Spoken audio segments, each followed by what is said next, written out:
What an incredible space to share music in. This is just so amazing. Touring, for, I don't know, 20 years or so. I started, so young, and you kind of think that you've seen all the venues in a way. It's like Chicago, I know Chicago, Chi-Town. But coming to getting surprised by a new place is so wonderful. A new part of town. Just had a wonderful day today, and hopefully a wonderful evening with you guys.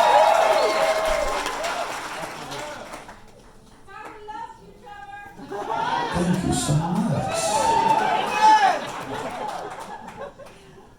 Well, if you were expecting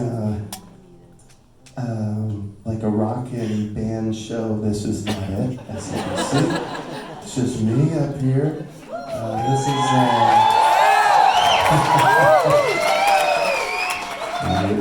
you're too kind.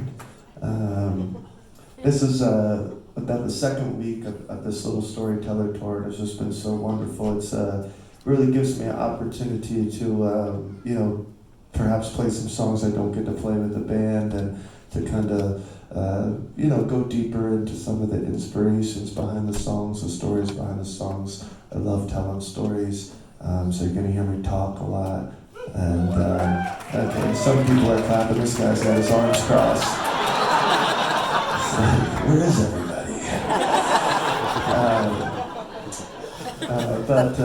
It's been really wonderful, and I'm just very grateful that you guys are here. Thank you so much.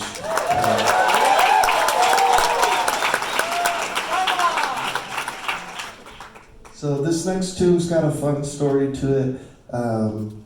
My incredible team here, Sam on the sound and Jake on the lights, have heard this story about, give it up for my homies back here. I'm always a little self-conscious by this point in the tour telling these stories, because they've heard it every night. They could probably, you guys want to tell the story? This next tune, one of my favorites, is a song called The Bowl of Light. It was inspired by a Hawaiian creation story. My wife and I, we lived on Maui for a winter, and while we were there, a friend of ours gave us this book called Tales of the Night Rainbows, this beautiful book that was by this Hawaiian grandmother, just kind of telling the creation stories according to their culture and their kind of mythology and beliefs. Really beautiful book. And the first story in this book was the story of the Bowl of Light. And my dude's over there. Hey, bud. How you doing? Okay, I can hear him. Okay. Hey, bud. Hey. The story of the Bowl of Light is all the Hawaiians believe that all of us that come into this world, we're all born with this bowl of light, and this light is like our divine essence. It's our spiritual energy, our mana, they call it. If you've done a yoga class or two, you might have heard the word prana, right? It's that life breath, And the whole goal of our time here is to grow that bowl and cultivate that light and let it shine and share it with each other in a good way. And they said that the ones that have kind of perfected their bowl they're like shamans, they're like, medicine men and women, and they can do, marvelous things, kind of perform miracles and stuff. But on the other hand, if we kind of inflict harm towards somebody, or we're holding resentment, or whatever it may be, you steal a candy bar, I don't know, a stone goes into your bowl, and the stone and the light can't exist in the same place, right? So if you do enough, horrible things, if you're a horrible person, I don't know, all your light goes out, you're left carrying a heavy load, right? But they say at any time, you can flip your bowl upside down and empty out your stones, right? And start again, right? So I heard this story, I was really moved by this story, and we were, on the land that, it came from, and this song came through, and I didn't really want to just kind of take the story, for myself. I felt like I needed permission or something from an elder. And I asked a friend of mine, I said, hey, any elders that we can talk to? Maybe I can, get some type of blessing or something to take this song off the island, And he's like, yes, I know somebody on Big Island. When we go over there, we can ask her, So I'm like, great. So we were headed over to Big Island to perform at this festival. It wasn't really a festival. I mean, it was like a backyard kind of hang, on this Hawaiian guy. His named Uncle Robert. He's since passed away, but it was out on the lava fields, just everything black, just really kind of intense, and a bunch of hippies basically just getting together for a couple days and sharing art and music. But when we showed up, the opening ceremony, there's this like huge Hawaiian mama doing her like hula in this like red dress, like really intense.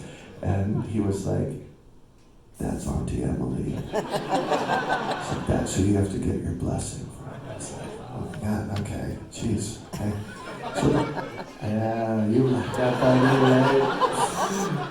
So the whole thing, I'm trying to find the whole weekend really, I'm trying to find the right time, when to ask her, get her alone. I was nervous, couldn't, find the right time. Finally, it's the last day. I'm about to perform, and I see her sitting in her car behind the stage. It's outside, And I was like, this is it, she's alone, this is my moment, I'm gonna go ask her, So I walk up to her and I come around the car, and right when I see her, she sees me, she's lighting this big joint in her mouth. Which is fine, it's great, fine. But I just didn't know if I was intruding, it's just this weird, awkward moment. She's looking at me and I'm looking at her. And I was like, here goes nothing. Hey, Auntie Emily, my name's Trevor Hall, and I am a singer. And as I was talking, I realized how ridiculous my request was. I was like, I don't know if I, it's called the Bowl of Light. She's like, I know about the Bowl of Light. And I'm sure you do. And I was just wondering maybe if I could play it for you, and I don't know, maybe you could give me a blessing or something, And she's like, okay. And it was really loud, because people were playing music, it was loud, it was smoking, and I was like, this isn't how I thought this blessing was. I was really confused, and she's like, okay, and I'm like, okay. She's like, okay. I'm like, okay. And I go back, my wife's like, did you get the blessing? And I'm like, I don't know.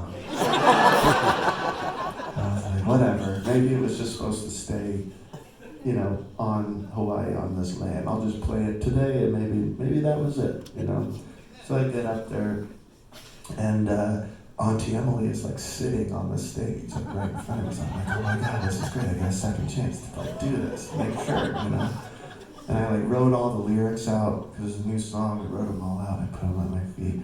And I kind of said my whole spiel again to Auntie Emily, just in case she forgot. And she's like, okay, play the song, So I'm like, great. So I'm playing the song, and halfway through the song, just the power of being there, the land, everything, the song, I just got hit so hard with just the spirit. And I just started crying. I just started sobbing really on stage. It was not embarrassing at all. And she's there, and I got my eyes closed. Don't you care? And I opened that up, and I said, Auntie, do I have your blessing? She said, yes, you have my blessing. Oh my God, thank God. And I looked down, and on all the lyrics are all these lava stones. I'm like, wait, I'm supposed to get rid of my stones. Why do I have stones?